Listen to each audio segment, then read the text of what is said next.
Olivia Perez for BCM at the Boulder International Film Festival. We have here Vikram Gandhi, the creator of Kumari, a documentary about creating your own cult.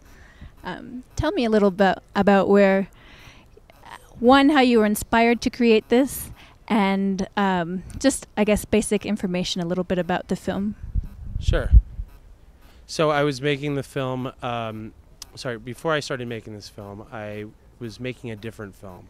And that was a documentary about the yoga industry. And I didn't know what I was making. It was going to be could have been a short, but I started I wanted to just sort of look at images and how people were using them and how business was happening. And then slowly that turned into me talking to all of these yoga entrepreneurs, yoga gurus, then meeting all of these characters, and kind of opened up this interesting world. And it just sort of progressed. And then one day I had this idea that maybe a more interesting movie would be, what if I decided to become one of these people? And I thought that would open up a lot of more questions than the film I was making. So I had that idea and I went for it. So yeah. Is there a hint of what you found in those places? Is there a hint of cynicism, or of was it surprising what you found? So when I started making the film, I wouldn't say that. I think other people called it cynicism for sure. I just looked at it as rationalism, but I think that's probably what any cynic would say about what they're saying, right?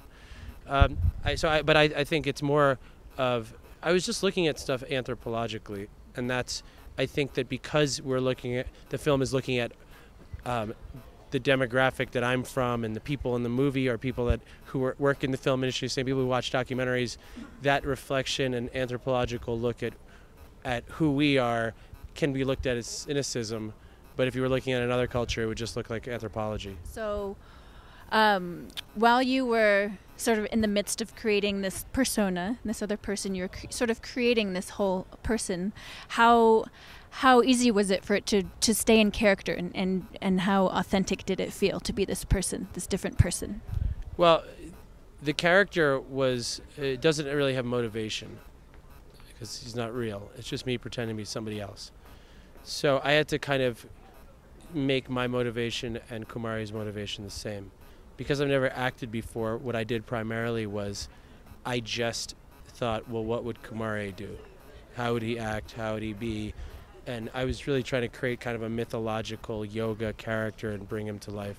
So what I did was I just practiced a lot of yoga. I looked the part, didn't wear shoes, dressed the part, created all the apparatus around a religion.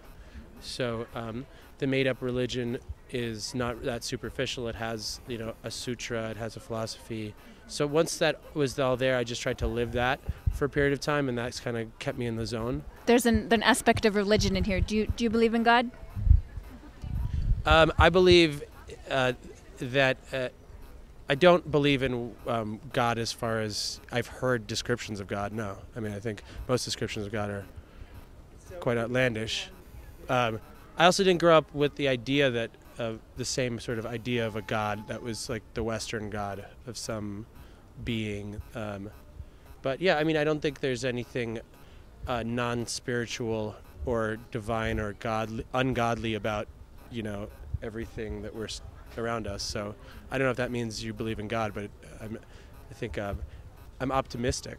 That would be my belief system. I'm optimistic.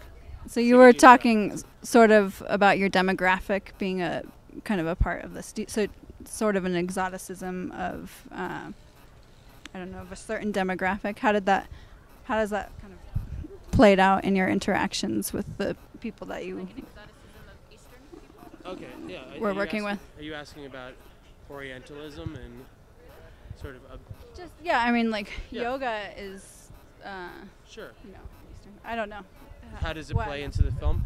Yeah, I mean, I'm Indian, so I can be an Indian-looking guru that looks authentically a character out of the West's impression and idea of what an Eastern spiritual master should look like. So that, I mean, the main thing was that there are no rules when you are barefoot and walking with the trident around a suburban landscape. People don't know what to think. The most normal thing was actually having a camera. That was actually, that's normal that he's being filmed. But People, of course, treat me different. I mean, I also think it's, part of it is that there's a certain understanding that if you wear a uniform, that people must think that you have a certain direction in life and a certain set of rules.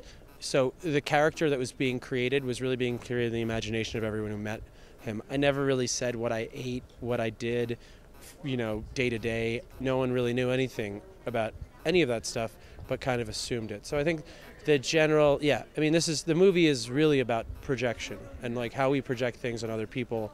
And I think the fascinating thing is all I did really was listen to people, and it's interesting that that people can have faith and connection and hope because of somebody from a place that they've never heard of, and a person they might never see again.